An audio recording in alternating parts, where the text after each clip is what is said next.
तो हाँ जी, आपने मुझे 2 कुंडलियाँ भेजी हैं अपनी और अपने पति की। आपने जो 2-3 सवाल लिख के भेजे हैं, पहला सवाल आपका ये है कि आपके 3 साल हो चुके हैं, संतान अभी तक नहीं हो रही। तो मेन सवाल आपका ये है। दूसरा सवाल आपने बोला है आपके पति जो काम करते हैं उसमें भी वो आगे उनको कैसे रहेगा, उनका काम काज जो है। और दूसरा आपने अपने काम काज के बारे में पूछा है, लेकिन आपका जो मेन सवाल आपकी संतान को लेके है।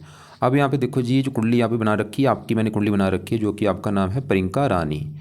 तो ये आपकी डिटेल है। इस डिटेल के हिसाब से यहाँ पे कुंडली बनी है आपकी। वृष लगन की कुंडली है, राशि आपकी है मीन। और ये कुंडली देखो जी यहाँ पे आपकी मैंने बना रखी है। अब सबसे पहले तो आप ये समझो कि जो कुंडली होती है इसमें 12 घर होते हैं। 12 घर पहले आप समझ लो, वो मैं लिख देता हूँ। ये है आपकी कुंडली में पहला घर है, ये है दूसरा घर, तीसरा घर, चौथा, पाँचवा, ये है छठा घर, सातवां, आठवां, नौवां घर, 10वां, 11वां और ये 12वां घर। अब ये जो मैंने 12 घर लिखे हैं, इन घरों से आपके जीवन के बारे में कुछ ना कुछ पता किया जाएगा। जैसे कि इस पहले घर से हम पता करेंगे आपका जो शरीर है वो कैसा होगा, हेल्थ कैसी होगी, स्वभाव कैसा, रंग रूप कैसा। दूसरा घर आपके धन का है, तीसरा घर छोटे भाई बहनों का, चौथा घर माता, मकान, वाहन का, और पांचवा घर आपके बच्चों का है जो आपका स्वालव्य है। तो बच्चे देखने हैं 5वें घर से देखेंगे। छठा घर होता है शत्रु, रोग, कर्जा। सातवां घर पति का है। 8वें घर से उम्र देखेंगे। 9वें घर से भाग्य देखा जाएगा। 10वां घर आपके काम काज का है। 11वां घर आमदनी, लाभ, और 12वें घर से आपके खर्चे देखे जाएंगे। आपने यहाँ पे मेरी 2 बातें नोट करनी है। पहली बात, जो मैंने 12 घर लिखे हैं इनको याद कर लो। और दूसरी बात, इन 12 घरों से जो कुछ देखा जाएगा वो याद कर लो। अब आप ये देखो कि अपनी कुंडली में क्या देखना है। वो घर देख लो। जैसे मान लो आपने देखना, अपने पति के बारे में जानना है, पति का सुख कैसा है। अब पति का घर कौन सा है? 7वां घर है आपके पति का घर। तो पति के लिए 7वां घर, और 7वें घर में एक नंबर लिखा है 8। 8 है वृश्चिक राशि, और इसका जो मालक होता है वो मंगल होता है। तो पति देखना है, हमें इस मंगल को देखना पड़ेगा। ऐसे ही अगर आपकी माता के बारे में जानना है, चौथे घर से आपकी माता देखी जाएगी। और चौथे घर में नंबर लिखा है 5। 5 है सिंह राशि, मालक इसका है ये सूर्य है। तो आपकी माता के लिए सूर्य को देखा जाएगा। तो आपको मेरा कहने का मतलब समझ आ चुका होगा कि जो भी कुछ देखना होता है वो घर देखना है, और घर का मालक देखा जाता है। अब देखो जी, जो आपका मेन सवाल है पहले वो मैं कवर करूंगा संतान को लेके। अब देखो जी, किसी भी कुंडली में कोई भी जो कुंडली होती है, ये 5वां घर संतान का होता है कि संतान का सुख कैसा होगा, संतान कैसी होगी, इस 5वें घर को देखा जाता है। और अभी आपको क्या बोला है फार्मूला, घर का मालक देखो। तो 5वां घर है आपकी संतान का घर, और 5वें घर में क्या लिखा है 6। 6 है कन्या राशि, इसका जो मालक है वो है बुध ग्रह। तो हमें इस 5वें घर के मालक बुध को देखना पड़ेगा। बुध को देखने का मतलब ये है कि बुध अच्छी जगह बैठा है, बुरी जगह बैठा है, कैसा है कुंडली में। अब आपका जो बुध है वो यहाँ पे बैठा है देखो, और आपके देखो जी बुध के साथ अब यहाँ पे देखो आपके कई ग्रह बैठे हैं इसी घर में। ये छठा घर होता है कुंडली में। छठे घर में देखो बुध भी है, शुक्र भी है, राहु, सूर्य, गुरु, 5 ग्रह मतलब आपके छठे घर में बैठे हैं। अब आपको जो मैंने 12 घर बोले हैं, 12 घरों में छठा, 8वां, 12वां, ये 3 घर ऐसे घर होते हैं, इन घरों को अच्छा घर नहीं माना गया। मतलब आपका ये जो छठा घर है कुंडली में, जहाँ ये 5 ग्रह बैठे हैं, ये छठा घर खराब घर होता है कुंडली में। इस घर से खराब चीज़ें देखी जाती हैं। और छठे घर में ये जो ग्रह बैठे हैं ये एक अच्छी बात नहीं है, क्योंकि जैसे मैंने बोला छठा घर खराब घर। इस घर से क्या देखा जाता है? इस घर से रोग देखा जाता है, कर्जा, शत्रु, कोर्ट कचहरी, चोरी, ठगी, विश्वासघात, विघ्न, मतलब ऐसी काफ़ी खराब चीज़ें हैं। अब देखो जी, बुध मैंने बोला है इस 5वां घर संतान के घर का मालक है, छठे घर में आके बैठा है। तो सवाल है कि आपका बुध अच्छा है या बुरा है? तो आपका बुध मुझे अच्छा नहीं लगा। क्यों नहीं लगा? क्योंकि मैंने क्या बोला, छठे घर में बैठा है खराब घर में। ये बड़ा कारण है बुध खराब होने का कि वो छठे घर में आके बैठ चुका है, और मालक बुध है 5वें घर का, संतान के घर का। और तो बुध देखो जी, ये जो बुध है इस कुंडली में 2 घरों का मालक है। एक तो इस घर का संतान के घर का, मतलब अगर आपकी संतान देखनी है तो 5वें घर के मालक बुध को देखा जाएगा। और बुध एक और घर का मालक, और वो घर है ये दूसरा घर। दूसरा घर कुंडली में धन का होता है। अगर आपके धन के बारे में जानना है, दूसरा घर, दूसरे घर में क्या लिखा है 3। 3 है मिथुन राशि, इसका भी मालक है बुध। तो धन के लिए भी हमें बुध को देखना पड़ेगा। मतलब बुध से आपका एक तो धन देखा जाएगा और आपकी संतान देखी जाएगी। और बुध बैठा है छठे घर में, खराब घर में। और यहाँ पे ये जो राहु के साथ में बैठा है, ये जो देखो राहु यहाँ पे दिख रहा होगा आपको, तो ये पीड़ित भी है राहु से। तो मतलब बुध की वजह से दो यहाँ पे योग बने हैं। एक तो बना है धनहीन योग, मतलब बुध दिखा रहा है आपको धन को लेकर दिक्कतें आएंगी। दूसरा बना है संतानहीन योग, आपको संतान को लेकर दिक्कतें आएंगी।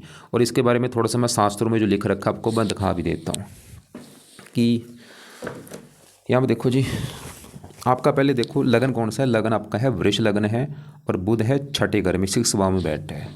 तो आपका मैंने बोला है वृष लगन है, यहाँ पे देखो वृष लगन है, बुध कहाँ बैठे है 6 भाव में। तो यहाँ पे देखो, ये देखो छठे भाव में बुध होने पर जातक स्वयं अल्प शिक्षित मतलब कम पढ़ा लिखा होता है, उसकी संतान जात तो होती ही नहीं, और यदि हो भी वह भी अल्प मतलब कम पढ़ी लिखी होती है। ऐसे जातकों को धन, क्योंकि धन का भी मालिक, धन और कुटुंब के मामलों में भी कष्ट करना पड़ता है। धन संग्रह नहीं हो पाता, धन इकट्ठा नहीं हो पाता, और साथ ही व्यर्थ धन खर्च होता है। जातकों को चरम रोग होने की भी संभावना होती है। अब एक मैं और बुक की मत लेता हूँ, उसमें क्या लिखा रखा है। तो आपका है वृष लगन है, बुध है 6 भाव में। तो यहाँ पे देखो जी, वृष लगन में बुध की स्थिति है छठे भाव में। तो यहाँ पे बड़ो क्या लिख रखा है, बुध यहाँ पे दोनों परंतु धनहीन योग और संतानहीन योग की सृष्टि होगी, जहाँ फलत बुद्धि संतान और धन की हानि होती है। तो हमने यहाँ पे देखो 2 बुक्स में देखा है, बुध ये दिखा रहा है कि संतान संबंधी भी चिंता आपको होगी और धन संबंधी भी चिंता होगी। अब संतान संबंधी चिंता क्या होगी ये कन्फर्म नहीं है, लेकिन जैसे संतान संबंधी चिंता होती है कि संतान में देरी होना, या शायद अगर रोग का है संतान का रोगी होना, या संतान के साथ आपका मनमुटाव होना, या लड़कियां ज़्यादा होना, पुत्र कम होना। तो अब देखो जी, आपका जो सवाल क्या था कि 3 साल हो चुके हैं संतान नहीं हो रही, मैं बोलूँगा वो बड़ा कारण ये बुध यहाँ पे बना हुआ है, जो कि 5वें घर का मालक है और छठे घर में आके बैठा है। तो अगर आप ये बुध के पाठ पूजा करती हैं आपको संतान का सुख मिलेगा, बुध अच्छा होगा। और बुध के उपाय करने से एक फ़ायदा ये होगा, आपका धन का भी मालक है, आपकी धन वाली भी दिक्कतें दूर हो जाएंगी, धन भी लाइफ में आना शुरू हो जाएगा। तो अब यहाँ पे सवाल कि भाई बुध के आप क्या उपाय करें। तो बुध के लिए जो खुद ही पहला जो उपाय है आपने बुध का करना है मंत्र जाप। पहला उपाय तो ये हो गया। दूसरा उपाय है मंत्र। अब सवाल मंत्र कब करना है, ये मंत्र आप देखो जी बुधवार को शुरू करना संकल्प लेके। अभी जो बुधवार आएगा बुधवार की वेट कर लो, बुधवार को शुरू करना, सुबह के टाइम संकल्प लेना कि हे बुध देवता जी मेरा नाम ये है, मेरी जात ये है, गोत मेरी ये है, बुध देवता जी आप मेरी कुंडली में संतान के घर के मालक हैं, मुझे संतान का सुख 3 साल से नहीं मिल रहा, मैं चाहती हूँ मेरी संतान हो जाए, इसलिए आपका मैं आज से रोजाना मंत्र जाप किया करूँगी। तो बुधवार को शुरू करके रोजाना ये मंत्र करना है। मंत्र करना कैसे है, चाहे माला अगर आपके पास है माला रोजाना 1-2 माला कर लिया करो, माला नहीं है जहाँ वैसे आप 10 मिनट बैठ जाओ अपने पूजा स्थान में, 10 मिनट बैठ के आंखें बंद करके ओम बम बुद्धाय नमः, ओम बम बुद्धाय नमः ये मंत्र है आपने जपना है। अब आपके पास 2 चॉइस है, मैंने बोला जहाँ तो माला से कर लो 1-2 माला रोजाना, या 10 मिनट बैठ के ये मंत्र जप लिया करो। दूसरा उपाय बुध का जो आपने करना है सबसे बेस्ट वो है आप संतान गोपाल स्रोत का पाठ पढ़ो, क्योंकि आपका सवाल क्या है संतान को लेके, संतान गोपाल स्रोत। ये पाठ देखो सुनने से लग रहा है, संतान मतलब संतान को कहा गया, ये पाठ सुनने से लग रहा है, इसका नाम भी देखो रखा गया संतान गोपाल स्रोत। ये पाठ पढ़ने से आपकी जो भी संतान संबंधी दिक्कतें आ रही दूर हो जाएंगी। और ये पाठ देखो जी कोशिश करो सुबह शाम दोनों टाइम पढ़ना है या सुना करो, बाकी अगर दोपहर को भी टाइम लगे दोपहर को भी पढ़ लो। तो ये पाठ रोजाना पढ़ना है सुबह शाम जितना हो सकता है, या इसको सुन लिया करो। और आपके पति को भी बोलो ये पाठ पढ़ा करें, ये बेस्ट है, ये जरूर पढ़ना है, कंपलसरी है। मंत्र चाहे करो चाहे ना करो काम चल जाएगा, लेकिन ये पाठ आपने जरूर पढ़ना है। तीसरा उपाय है बुध के देवता हैं गणेश जी, तो हो सके गणेश जी की पूजा उपासना करो, मतलब आप गणेश जी के मंदिर जा सकती हैं, या गणेश जी का जो एक मंत्र है ओम गणपते नमः वो आप जाप कर लिया करो। ये 3 उपाय बुध के अपने करने हैं, तीनों में संतान गोपाल स्रोत का पाठ जरूर करना है। पहला तीसरा उपाय आप चाहे करो चाहे ना करो वो कोई बात नहीं, लेकिन करो, मैं मना नहीं करूँगा, करना जरूर है। लेकिन अगर आपको लग रहा है कि भाई टाइम इतना नहीं है, लेकिन संतान गोपाल जरूर करना आपने। अगर बुध भी मंत्र करेंगे ज़्यादा फायदा होगा। गणेश जी का मंत्र ओम गणपति नमः वो भी आप 1-2 माला कर लो, या गणेश जी के मंत्र माथा टेकने जा सकती हैं। तो हमने भी देखा आपकी जो संतान का सवाल आपको मैंने विद प्रूफ के साथ 2 बुक की मदद ली है, उसमें दिखा भी दिया है, वहाँ पे भी लिख रखा है कि ये दिक्कतें आपको आएंगी जो आ भी रही हैं आपको। अब आपका देखो जी एक होती है सतमाश कुंडली होती है, जैसे ये आपकी बनी है, ये आपका नाम प्रियंका है, ये आपकी बनी है लगन कुंडली। जैसे मैंने बोला ये 5वां घर है संतान का, इस घर का मालिक बुध हमने देखा। एक सतमाश कुंडली होती है वो भी संतान के लिए होती है, अगर हमने बरीकी में देखना है गहराई में सतमाश कुंडली ये होती है संतान के लिए, यहाँ पे देखो लिख भी रखा है। अब इसमें भी आपका 5वां घर देखना पड़ेगा कि पाँचवा घर कैसा, पाँचवें घर में 12 लिखा है, मान लो गुरु, गुरु यहाँ पे बैठा, गुरु ये दिखा रहा है आपको संतान का सुख मिलेगा। अब यहाँ पे शुक्र भी उच्च का है, वो भी दिखा रहा है संतान का सुख अच्छा मिलेगा। लेकिन यहाँ पे गड़बड़ हो रही, वो यहाँ पे जो राहु बैठा है, ये देखो ये राहु पाँचवें घर में बैठ के ये भी थोड़ा सा संतान संबंधी चिंता आपको दे रहा है। तो सतमाश कुंडली में भी आपकी थोड़ी सी चिंता होने का कारण है पाँचवें घर में राहु का बैठना। तो यहाँ पे आपको मैं राहु का भी एक दो उपाय बोलूँगा, कहीं ना कहीं मतलब की जो दिक्कत आ रही है वो राहु भी कारण है। तो राहु के लिए आप पहला उपाय है, आप वो राहु दिक्कत आने का कारण सतमाश कुंडली में है। मैंने बोला वो गहराई में होती है कुंडली, आपको शायद पता ना हो तो आपको मैं फिर भी थोड़ा सा बता रहा हूँ। तो राहु का पहला उपाय है, आप राहु का जो दान होता है वो किया करो। अब ये दान क्या होता है आपको मैं वीडियो भेजूँगा, उसको देख लेना, जो आपको दान सही लगे वो कर दिया करो। इसमें कई दान है, कोयला, कंबल, नारियल, सतनाजा, ऐसे जो भी दान है आपको लगता है कि आप ये कर सकती हैं वो दान किया करो। और दान करते समय राहु का मंत्र मन में बोल के वो दान करना है।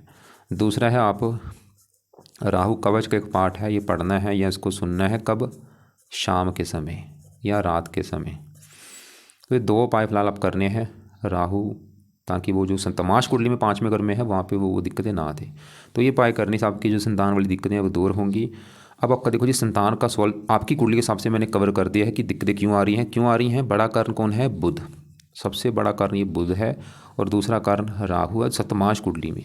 एक देखो जी, हमारी जो कुंडली होती है इसमें गुरु का भी देखना जरूरी होता है, क्योंकि गुरु से देखी जाती है संतान। गुरु अगर अच्छा है कहते हैं संतान का सुख अच्छा है, गुरु खराब है संतान संबंधी दिक्कतें आती है। अब आपका गुरु कहाँ बैठा है, वो भी यहाँ पे बैठा है, देखो छठे घर में, ये भी थोड़ा सा कारण है। तो यहाँ पे क्योंकि अगर उपाय फिर हो जाएंगे, ज़्यादा हो जाएंगे, फिर भी अगर आपको लगता है कि आप इसका एक मंत्र वैसे है वो आप अगर कर सकती हैं तो रहने, अभी फ़िलहाल रहने दो, इसी से आपका वैसे काम चल जाएगा। लेकिन आपकी कुंडली में आप अब आपकी एक बार मैं पति की कुंडली देख लेता हूँ कि पति कुंडली में संतान के रिगार्डिंग आपकी पति कुंडली कैसी है। तो यहाँ पे देखो जी, उनका अपने नाम लिख रखा है विकास ग्रोवर, ये उनकी डिटेल है, इसके हिसाब से इनकी कुंडली यहाँ पे बनी है, मिथुन लगन की कुंडली है। अब इसमें भी हमने क्या देखना है, इसमें भी हमने पाँचवा घर देखना है, क्योंकि किसी भी कुंडली में पाँचवा घर देखा जाता है संतान के लिए। अब ये जो पाँचवा घर है इसको देखना पड़ेगा कि पाँचवें घर में कौन सा ग्रह बैठा है और पाँचवें घर का मालक कैसा। अब पाँचवें घर में देखो जी क्या लिखा है, 7 नंबर लिखा है, 7 है तुला राशि, इसका मालक है शुक्र। ये शुक्र देखना पड़ेगा, शुक्र अच्छा है या बुरा है। और इसका शुक्र है बहुत अच्छा, क्योंकि उच्च का बैठा है 10वें घर में। शुक्र तो ये दिखा रहा है कि संतान का सुख बहुत अच्छा होगा, और बल्कि इसकी संतान होने के बाद इसकी किस्मत भी चमकेगी, इसका काम काज चलना शुरू हो जाएगा इसकी संतान होने के बाद, विकास की। और संतान के घर में देखो ये जो गुरु बैठा है, गुरु को भी देखना पड़ेगा। तो गुरु भी यहाँ पे बैठ 5वें घर में बैठ के संतान का सुख अच्छा देगा। और गुरु एक पुरुष ग्रह है, इसके लड़का होने का योग लेके बैठा है, लड़के ज़्यादा होंगे, गुरु ये दिखा रहा है। और अभी इसकी गुरु की दशा भी चल रही है, देखो 21 से चली है, 37 तक दशा है। हाँ, बीच में शनि की दशा है। मतलब इसकी कुंडली में देखो जी संतान संबंधी दिक्कतें आने का कारण मुझे नहीं दिख रहा। गुरु ये दिखा रहा है कि संतान का सुख अच्छा है, मिलना चाहिए, पुत्र का योग है, शुक्र अच्छा है, उच्च का बैठा है बड़े लेवल पे। लेकिन इसकी भी अगर सतमाश कुंडली देखते हैं अब कि सतमाश कुंडली में कोई है कोई ऐसा कारण, तो इसकी देखो जी सतमाश कुंडली में शुक्र बैठा है, 5वें घर का मालक शनि। हाँ, इसकी भी सतमाश कुंडली में एक कारण बना है जिसकी वजह से दिक्कत आ रही है, वो है क्योंकि 5वां घर मैंने क्या बोला संतान का होता है। 5वें घर में 10 लिखा है, मालक इसका शनि देखना पड़ेगा कि शनि कहाँ बैठा है। और शनि इसका यहाँ पे बैठा है इस घर में, ये है 8वां घर। 8वें घर में यहाँ पे जो 1 लिखा है ये नीच का बैठा है, ये बहुत बड़ी गड़बड़ है। इसकी अगर संतान संबंधी दिक्कत आ रही है वो है 5वें घर का मालक शनि का नीच का बैठना सतमाश कुंडली में। लगन कुंडली में कोई दिक्कत नहीं आ रही, बस सतमाश कुंडली में 5वें घर का मालक शनि नीच का बैठा है। तो आपके जो पति हैं इनको मैं बोलूँगा कि अगर आपकी कुंडली में दिक्कत आ रही है वो उसका कारण कौन है, शनि ग्रह। अब आपके पति ने क्या करना है, आपके पति को आप बोलो कि वो शनि के उपाय कर ले, जिसमें से है वो शनि मंदिर जा सकता है शनिवार को माथा टेकने। दूसरा उपाय है वो शनि चालीसा का पाठ पढ़ा करे। तो ये अपने पति के लिए आपके 2 पाठ हैं, एक तो शनि मंदिर जाए, शनिवार को माथा टेक के आना है, और शनि चालीसा का पाठ उन्होंने पढ़ना है या सुनना है रात के समय, और ये पाठ रोजाना पढ़ा करें। और जो संतान गोपाल स्रोत का पाठ बोला है वो आपके पति ने भी पढ़ना है सुबह शाम, ये दोनों ने पाठ पढ़ना है। तो हमने देखो जी दोनों कुंडली में देख लिया है संतान संबंधी दिक्कतें क्यों आ रही है। आपकी कुंडली में बुध कारण है और उसकी कुंडली में सतमाश कुंडली में शनि कारण है। बाकी उसकी कुंडली में अभी गुरु की दशा है, गुरु ये दिखा रहा है कि पुत्र होने का योग है, और उसके अभी ऊपर छोटी दशा भी शनि की है। जैसे कि देखो जी मैंने बोला था इसकी दशा बड़ी है, गुरु की छोटी दशा शनि की है। जैसे आप ये दशा 9 महीने 25 में भी ख़त्म होगी। अब ये तो हो गया आपका सवाल संतान को लेके। बाकी आपने बोला था और भी बोला है काम काज के बारे में बताओ, कुंडली कैसी है। अब देखो जी, आपकी वैसे सभी ग्रह एक बार मैं कवर भी करूँगा कुंडली में आपके बाकी ग्रह कैसे हैं। जैसे कि मान लो अगर आपकी कुंडली में हमने आपके पति के बारे में जाना है कि भाई आपका पति कैसा होगा, तो पति का 7वां घर होता है। पति के लिए 7वां घर देखेंगे, और आपको क्या बोला था घर का मालक देखा जाता है, तो 7वें घर में लिखा है 8। 8 है वृश्चिक राशि, इसका मालक है ये मंगल। तो पति के घर का मालक इस मंगल को देख के पता चलेगा आपके पति के बारे में कि मंगल अच्छा है जब बुरा है। तो सवाल कि मंगल अच्छा जब बुरा है, जो कि पति के घर का मालक है, तो आपका मंगल जो है मुझे बड़े लेवल पे ख़राब लगा है। क्यों ख़राब लगा है? क्योंकि जहाँ मंगल बैठा है तीसरा घर, वहाँ पे जो 4 लिखा है कर्क राशि में नीच का बैठा है। तो मंगल क्यों खराब है? नीच का बैठा। क्योंकि ये जो ग्रह होते हैं, एक मेरी बात नोट करो, ये 9 ग्रहों का कुंडली में अपना घर होता है। अगर अपने घर में बैठे हैं बहुत अच्छे फल देते हैं, जैसे शनि आपका अपने घर में बैठा है, शनि बहुत अच्छा है। अगर अपने दोस्त के घर में बैठे हैं वहाँ पे भी अच्छे फल देते हैं, उच्च के बैठे हैं वहाँ पे भी अच्छे फल देंगे ये ग्रह। लेकिन अगर ये ग्रह नीच के बैठ चुके हैं अच्छे फल नहीं देते। तो मंगल क्यों खराब है? नीच का बैठा है। क्या खराब फल देगा? पति घर का मालक पति संबंधी दिक्कतें पैदा करेगा। क्या दिक्कतें करेगा? एक तो आपकी पति से आपके लड़ाई झगड़े होंगे, पति से मनमुटाव होगा, और पति को बीमार कर सकता है, या पति के काम काज में दिक्कतें आ सकती हैं। कब आएंगी दिक्कतें? खासकर मंगल की दशा में आपकी दिक्कतें बढ़ेंगी। जैसे अभी आपके ऊपर दशा चल रही है बड़ी, आज के समय में केतु की चल रही है बड़ी महादशा। कब चली है? जनवरी 23 में चली है। पिछले 2 साल हो चुके हैं, ख़त्म होगी जाके 2030 में। इसका आपके ऊपर बड़ा असर है आज के समय में। और छोटी दशा है चंद्रमा की, ये 12 महीना 24 में चली है, पिछले 3 महीने हो चुके हैं, और 7वां महीना 25 में ख़त्म होगी। तो यहाँ पे देखो जी, एक और आपकी मैं कुंडली पहले निकाल लेता हूँ। तो ये आपकी कुंडली है, देखो जी। दशा भी मैंने बोला राहु मंगल की दशा में आपकी पति संबंधी दिक्कतें बढ़ेंगी। अब मंगल की दशा छोटी आपकी अभी आएगी, ये देखो तारीख लिख लो अपने पास। ये कब चलेगी? 8 तारीख 7वां महीना और 2025 में, इसी साल जुलाई 25 में आपके ऊपर चलेगी मंगल की दशा, और 12वां महीना 25 में ख़त्म होगी। मतलब ये 5-6 महीने की जो दशा है, इसमें आपको पति संबंधी दिक्कतें बढ़ेंगी। पति से लड़ाई झगड़े आपके जरूर होंगे, या पति के काम काज में दिक्कतें आना, या पति का बीमार होना।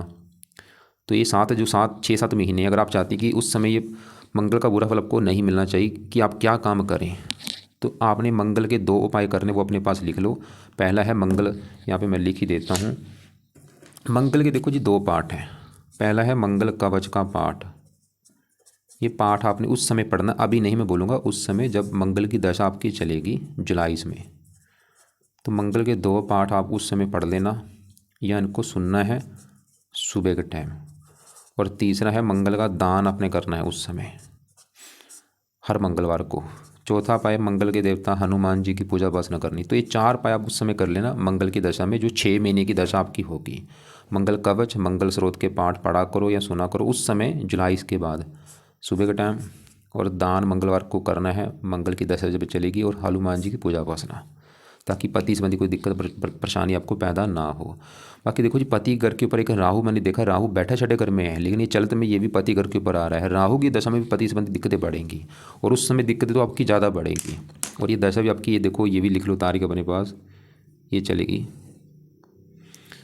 तारीख लिख लो 4 तारीख 12वां महीना 25 में चलेगी, ख़त्म होगी 12वां महीना 26 में। 1 साल की दशा होगी आपकी, पूरा 1 साल। मतलब जो अगला 26 है, अभी जैसे ये 25 चल रहा है, तो 2 अरब का 26 आएगा। 2026 में राहु की दशा चलेगी, छोटी अंतरदशा। राहु बैठा है छठे घर में, लेकिन चलत में 7वें घर के ऊपर भी है। उस समय राहु की दशा में क्या होगा? पति संबंधी भी दिक्कतें आपको आएंगी, और भी आपकी दिक्कतें आएंगी। हेल्थ ख़राब होना, शत्रु बढ़ना, कर्जा बढ़ना, काम काज में दिक्कतें आना, वो सब आपका थोड़ा सा ख़राब होगा। तो राहु के उपाय उस समय कर लें, राहु के अभी आपको उपाय रहने दो। वो राहु के उपाय उस समय राहु की दशा में जो चलेगी। वैसे राहु का अभी ये जो दान मैंने बोला है, दान तो मैं बोलूँगा आज से चाहे शुरू कर दो, ये करती रहो आप 1-2 साल तक दान करो। और राहु कवच का पाठ भी आप 1-2 साल तक पढ़ा करो। मतलब इसके कई फ़ायदे। एक तो आपकी जो संतान वाली दिक्कतें हैं वो भी दूर होंगी, और भी आपकी पति वाली भी दिक्कतें नहीं आपको आएंगी। अब आपका यहाँ पे देखो जी, छठे घर में गुरु भी है, सूर्य बुध 4 ग्रह बैठे, 5 ग्रह बैठे हैं। अब यहाँ पे सूर्य जो है ये भी खराब है। सूर्य आपका इस घर का मालिक है चौथे घर का। चौथा घर जो है ये आपकी कुंडली में आपकी माता का घर है। माता आपकी जो है वो कैसी होगी, चौथा घर देखा जाएगा। मकान आपके पास कैसा होगा, वाहन कैसा होगा, ज़मीन जायदाद नौकर चाकर कैसे होंगे, इस चौथे घर को देखा जाएगा। और फार्मूला है घर का, हमने मालिक देखना है। तो चौथे घर का जो मालिक है, चौथे घर में क्या लिखा है 5। 5 सिंह राशि मालक कौन बना, सूर्य। हमें सूर्य को देखना है और सूर्य आपका यहाँ पे बैठा है। ये सूर्य एक तो छठे घर में बैठा है, मैंने बोला था छठा घर अच्छा घर नहीं होता। ऊपर से छठे घर में जो 7 लिखा है ये तुला राशि में नीच का बैठा है। तो सूर्य आपका क्यों खराब है, तो छठा घर ऊपर से नीच का बैठा है। वैसे बड़ा कर्म सूर्य खराब होने का, नीच का बैठा है। आपके 2 ग्रह कुंडली में नीच के हैं, एक तो मंगल नीच का है जो कि पति संबंधी दिक्कतें देगा, और सूर्य नीच का। अब सूर्य क्या दिक्कतें देगा, सूर्य किस घर का मालिक है, चौथे घर का, और चौथा घर किसका है, माता का घर। सूर्य की वजह से आपको माता संबंधी दिक्कतें आएंगी। वो दिक्कतें क्या होंगी, एक तो माता बीमार कर देगा या माता से बनती नहीं है। चौथा अगर मकान का है, मकान संबंधी दिक्कतें आती हैं। चौथा अगर वाहन का है, वाहन को लेकर दिक्कतें। चौथा अगर भूमि जमीन जायदाद इन संबंधी कोई दिक्कतें परेशानी लाइफ में आती हैं। पिता का कारक होता है, पिता संबंधी दिक्कतें पैदा करता है, सरकारी कामों में दिक्कतें पैदा करता है। तो सूर्य के लिए आप सूर्य को जल दे दिया करो, ये उपाय लिख लो अपने पास। सूर्य को रोजाना जल देना है। वैसे एक ही उपाय फिलहाल अभी कर लो। अब यहाँ पे 10वें घर में आपका जो शनि है बड़े लेवल पे अच्छा है। 10वां घर पहले समझो किसका है, 10वें घर से आपका काम काज देखा जाएगा, जो आप नौकरी कारोबार करेंगी। 10वां घर पिता का भी है, सरकार मान प्रतिष्ठा, और फार्मूला है घर का मालिक देखा जाए। 10वें घर में 11 लिखा है, 11 कुंभ राशि मालिक शनि देखना। अब शनि कहाँ बैठा है, इसी घर में बैठा है। तो शनि क्यों अच्छा है, क्योंकि वो 10वां घर उसी का घर है, अपने घर में बैठा है, अपने घर का अच्छा कर देगा। 10वां घर है काम काज, तो शनि आपको काम काज का सुख अच्छा देगा। पिता के लिए अच्छा है, सरकार मान प्रतिष्ठा। और शनि की दशा अगर आज आपकी होती, समय अच्छा होता, क्योंकि दशा में इन ग्रहों का असर बढ़ जाता है। तो शनि से जुड़े आप काम काज भी कर सकते हैं। वैसे ऐसे मैंने लोग देखे हैं, जब भी शनि 10वें घर में होता है, ऐसे लोग मैंने देखे हैं जहाँ जज होते हैं या वकील होते हैं या IPS अधिकारी होते हैं या RGS अधिकारी होते हैं या राजनीति में होते हैं, या शनि के जो जुड़े काम होते हैं वो काम करते हैं। जैसे कि लोहे का काम हो, काफ़ी शनि के जुड़े काम आपको मैं लिख के भेज भी दूँगा। बाकी आपका 11वें घर में चंद्रमा भी अच्छा है, गुरु की राशि में बैठा है। तीसरे घर का खुद की मेहनत के बल पर भी आप धन कमाएंगी, इच्छाएं पूरी करेंगी। इसकी दशा भी अच्छी जाएगी, और छोटी दशा इसकी अभी चली भी हुई है, देखो आपकी पिछले 3-4 महीने हो चुके हैं, जुलाई तक ये दशा है, ये अच्छा है आपका। तो आपका शनि अच्छा है, चंद्रमा अच्छा है। छठे घर में यहाँ पे शुक्र जो है तो खराब कर, लेकिन छठे घर में जो 7 लिखा है ये शुक्र का अपना घर है, तुला राशि, ये भी अच्छा है। चलत में ये पति घर के ऊपर आ रहा है, वैसे पति के लिए अच्छा है ये। गुरु भी आपका चलत कुंडली में देखा मैंने, पति घर के ऊपर आ रहा है, आमदनी पति, ये भी ठीक है।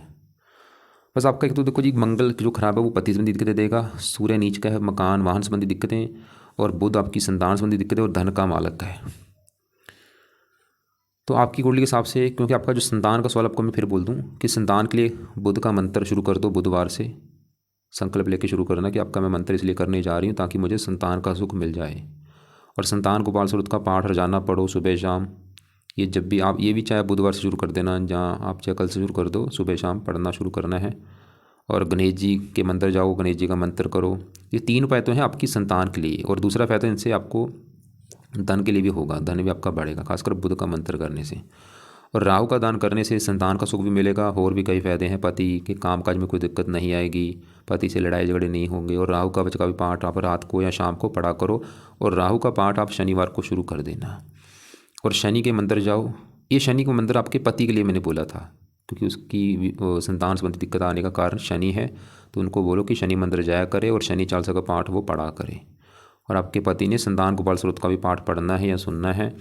और ये जो मंगल के 2 पाठ है मैंने बोला था, ये जुलाई, अभी जो जुलाई से आएगा, जुलाई में ये दोनों पाठ आपने पढ़ने हैं या इनको सुनना है, ताकि वो मंगल की दशा अच्छी जाए, उसमें पति संबंधी कोई दिक्कतें आपको ना आए।